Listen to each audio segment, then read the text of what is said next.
శ్రీవర్ధని గారు ఒక క్వశ్చన్ అడుగుతాను, మీరు మాత్రమే కరెక్ట్గా ఆన్సర్ చెప్పగలరు. సార్ కూడా చెప్తారో చెప్పలేదు నాకు తెలియదు, నేను అడిగినప్పుడు కూడా చెప్పారు. పళ్ళున్న చెట్టుకి రాళ్ళ దెబ్బలు కూడా ఎక్కువ ఉంటాయి. అలా మ్యూజిక్ డైరెక్టర్స్లో తమన్ గారి మీద వచ్చిన ట్రోల్స్ ఎవరి మీద కూడా రాలేదు. ఒక 2 years అయితే ట్రోల్స్, ఫుల్ ట్రోల్స్. ఆ ట్రోల్స్ వచ్చినప్పుడు యాజ్ ఏ వైఫ్గా మీరు ఎలా రిసీవ్ చేసుకునే వాళ్ళు, లేకపోతే హస్బెండ్గా ఆయన ఎలా రిసీవ్ చేసుకునే వాళ్ళు అసలు వాటిని? మా వారు అసలు పట్టించుకోరండి నాకు తెలిసి. ఓకే. ట్రోల్స్ పట్టించుకుంటారని నేను అనుకోను. ఎందుకంటే పట్టించుకుంటే మనం ఫర్దర్గా మనం మన వర్క్ చేసుకోలేము. ఆయన పట్టించుకోరు. నేను అసలు ఎప్పుడు ఒక్కసారి కూడా కింద ఒక కమెంట్ కూడా చదవనండి. ఎందుకంటే మనకు తెలుసు ఇంట్లో సెన్సిటివ్గా ఉంటాం మనం, పిల్లలు. సో అది ఆ ఇంటర్వ్యూలు అలా చూసేయడం, వెళ్ళిపోతూ ఉండడం అంతే. మళ్ళీ కింద ఏమొచ్చింది, కమెంట్స్ ఏంటి, ఎప్పుడు నేను ఇంతవరకు చదవలే. ట్రోల్స్ లైట్ తీసుకుంటారు. బేసికల్గా సెన్సిటివ్ మీరు కూడా? అందరు ఎవరు ఉండరండి, అందరికీ సెన్సిటివ్గానే ఉంటుంది కదా. సో అది చదవకుండా మనం తెలుసుకుని దానికి బాధపడే బదులు అవి చూడం అంతే. ట్రోల్స్ అంటే అది కమెంట్స్ చదవము అంతే, సింపుల్గా. గ్రేట్ అది. ఎందుకంటే మన వర్క్ మనం ఏం కష్టపడుతున్నాం అన్నీ తెలుసు. అందులో అప్రిషియేట్ చేసే వాళ్ళు చాలామంది ఉంటారు. అవును. వాళ్ళకి పెద్ద థ్యాంక్స్ అంతే. మనం ఇంకా అంతకంటే మనం ఏం చెప్పగలం. ఆబ్వియస్గా ఆయన ట్రోల్స్ ఫీల్ అవుతారా, ఏం చేస్తారో మరి అది నాకు ఎప్పుడు. నేను అసలు ట్రోల్స్ ఇలా రాశారు, ఇలా ఏమిటి, అలా డిస్కషన్లే మా ఇద్దరి మధ్యలో ఎప్పుడు జరగలేదు. సో అందుకే నాకు దీనికి ఆన్సర్ నాకు కూడా సరిగ్గా రాదు. ఎలా ఫ్రెండ్లీ హస్బెండా, స్ట్రిక్టా? బాగా ఫ్రెండ్లీయే. స్ట్రిక్టా అంటే ఏ విషయాల్లో స్ట్రిక్ట్ అర్థం కాదు. ఏదైనా ఇంట్లో స్ట్రిక్ట్గా ఈ పని ఇలా అంటే స్ట్రిక్ట్ ఏం లేదండి. ఏసీలు అన్నీ ఫుల్గా ఉండాలి ఆయనకి. అది ఎక్కడ బయలుదేరినా ఆయన ఫస్ట్ ఇప్పుడు హైదరాబాద్ నుంచి చెన్నై వస్తున్నారంటే అక్కడ బయలుదేరే ముందే నాకు ఫోన్ చేస్తారు, ఏసీలు వేసేయని. ఆయన ఇల్లు ఇవన్నీ గోడలన్నీ ముట్టుకుని చూస్తారు, చల్లగా ఉందా లేదా, ముందే వేసిందా లేదా. ఆ విషయాల్లో కొంచెం స్ట్రిక్ట్ అంతే. ఓకే. ఓ ఏసీలో ఉండాలి ఎప్పుడు? ఏసీలు ఫుల్గా ఉండాలి.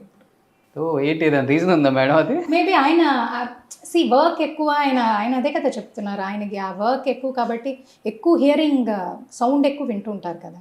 వాళ్ళకి రిలాక్సేషన్ చల్లగా ఉంటేనే మేబీ వాళ్ళకి అలా రిలాక్స్డ్గా ఉండగలరేమో. తమన్ సార్ మంచి మ్యూజిషియన్, మంచి సింగర్, మంచి మాటకారి, ఇవి మాకు తెలిసింది.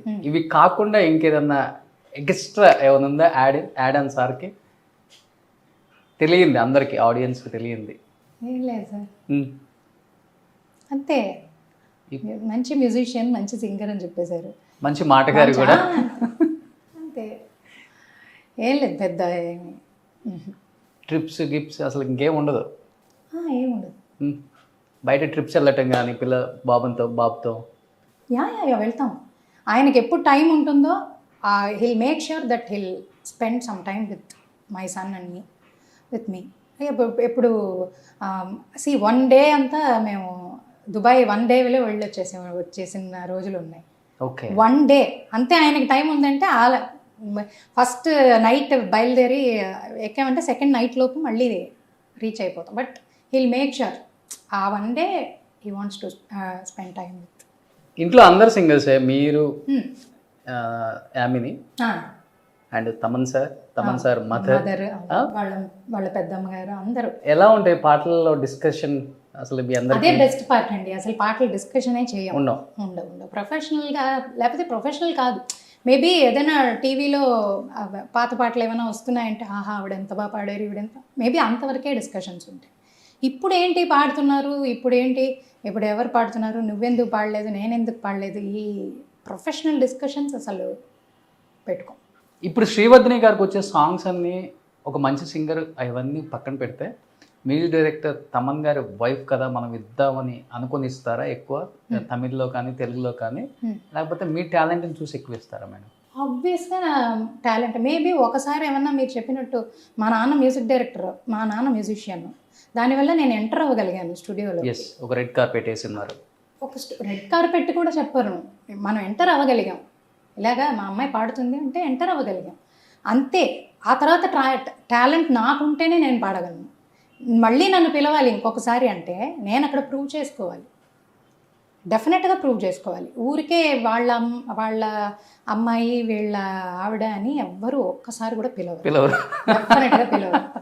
ఎగ్జాక్ట్లీ డెఫినెట్గా పిలవరు, అందులో నో డౌట్. నేనే ఎగ్జాంపుల్. ఎస్పి శైలజ గారు కూడా చెప్పారు చాలా టైమ్స్, ఎక్కడ అన్న మా చెల్లెలు ఇవ్వండి ఏం ఉండదు బయట అనుకోవటమే. వీళ్ళు చెప్పుకోరు, అలా అని వాళ్ళు ఇవ్వరు, రెండూ ఉంటాయండి.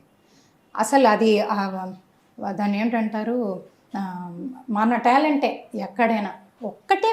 ఒక ప్లస్ పాయింట్ ఏంటంటే మనం ఆ స్టూడియోలోకి we can enter the studio. But Thaman గారి మ్యూజిక్ డైరెక్షన్లో ఆల్మోస్ట్ చాలామంది సింగర్స్కి చెప్పుకునే కన్నా కూడా అసలు బయట ప్రపంచంలో ఎంత పేరు రావాలి అంత పేరు వచ్చేసింది చాలామందికి. అలాంటిది యాజ్ ఎ వైఫ్గా నాకు రాలేకపోయిందని నేను ఎప్పుడైనా ఫీల్ అయ్యారా? అదే ఎప్పుడు ఫీల్ అవ్వలే. అండ్ యాజ్ ఎ సింగర్గా ఎప్పుడైనా ఫీల్ అయ్యారా? లేదు. సింగర్గా అంటే నేను ఆల్రెడీ ఒక స్టైల్ ఆఫ్ సింగింగ్ మేబీ ఆయనకు ఒక స్టైల్ ఆఫ్ మ్యూజిక్ చేస్తారు కాబట్టి అలాంటి స్టైల్ ఆఫ్ సింగర్స్, ఆ పాటకి సూట్ అయ్యే సింగర్స్ని అదే నేను ముందు నుంచి చెప్తున్నానండి. The music director has all the right కదా, all the rights. At any cost వాళ్ళది, అది వాళ్ళ బేబీ, అది అసలు అందులో మనం ఇంటర్ఫియర్ అవ్వడానికే లేదు. ఎందుకంటే మనం musicians, we should understand that. నేను ఇప్పుడు మ్యూజిషియన్ కాదు, వేరే ఏదో ఫీల్డ్ అనుకోండి, అప్పుడు నాకు అర్థం అవ్వకపోవచ్చు. డెఫినెట్గా నేను మ్యూజిషియన్, నేను సింగర్ని ఫస్ట్. సో నాకు తెలుసు ఇది ఇలా ఉంటుంది. ఒక పాట చేస్తున్నారంటే వాళ్ళకి మ్యూజిక్ డైరెక్టర్స్కి, ఇప్పుడు నేను ఇంతమంది మ్యూజిక్ డైరెక్టర్స్కి పాడాను నేను, వాళ్ళకి ఆ పాట చేసినప్పుడు వాళ్ళకి ఓకే ఈ పాట ఈ పిల్ల పాడితే బాగుంటుంది అనే వచ్చిన ఆప్షన్స్, అని వచ్చిన పాటలు నాకు అంత పేరు తెచ్చిపెట్టాయి. గ్రేట్. డెఫినెట్గా. సో నేను అది 100% బిలీవ్ చేస్తాను.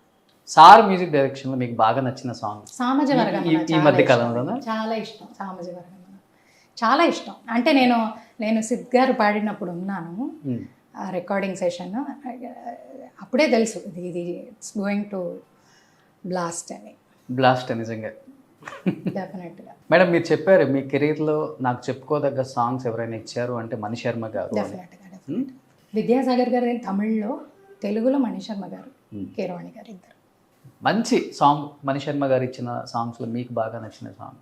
మణిశర్మ గారు ఇచ్చిన సాంగ్స్లో నాకు అశోక్లో హరిహరన్ గారితో నేను జాబిలికి వెన్నెలలిస్తా, ఆ పాట నేను పాడాను.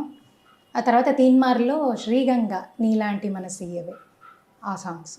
ఈ 2 సాంగ్స్ నాకు చాలా ఇష్టం. ఎందుకంటే హరిహరన్ గారితో మనం పాడడం అన్నది, నేను పెద్ద ఫ్యాన్ ఆయనకి.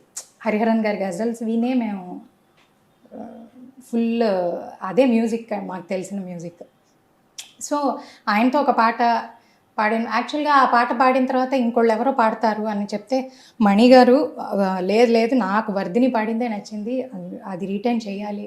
ఆయన నాకు మాత్రమే కాదు చాలా సింగర్స్ విషయంలో ట్యూన్లో ట్రాక్లో పాడితే అది నచ్చితే ప్రొడ్యూసర్స్ డైరెక్టర్స్ తోటి ఇది నాకు ఈ సింగర్ పాడిందే నచ్చింది అని ఒక మ్యూజిక్ డైరెక్టర్ ఫైట్ చేసి సాంగ్ రిటైన్ చేసిన music director Manisharma garu. Great. నిజంగానే I ever grateful to Manisharma garu. ఒకసారి ఆడియన్స్ కోసం. జాబిలికి వెన్నెలనిస్తా, మబ్బులకి మెరుపులనిస్తా, పువ్వులకి పరిమళమిస్తా, వాగులకి వరదలనిస్తా, గాజులకి చేతులనిస్తా, గజ్జలకి పాదాలిస్తా, కాటుకకి కన్నులనిస్తా, మాటలకి మౌనాన్నిస్తా, ఊరు పేరు తెలియని వాటికి ఏవేవో ఇచ్చి నీకు నా మనసిస్తా, మనసులో చోటిస్తా, నీకు నా ముద్దిస్తా, ప్రేమనే ముద్రిస్తా. సూపర్. ఒక్కసారి శ్రీగంగ కూడా తీన్మార్. శ్రీగంగా నీలాంటి మనసియవే, జన్మంతా నీ బాట నడిపించవే, శివ పూజలు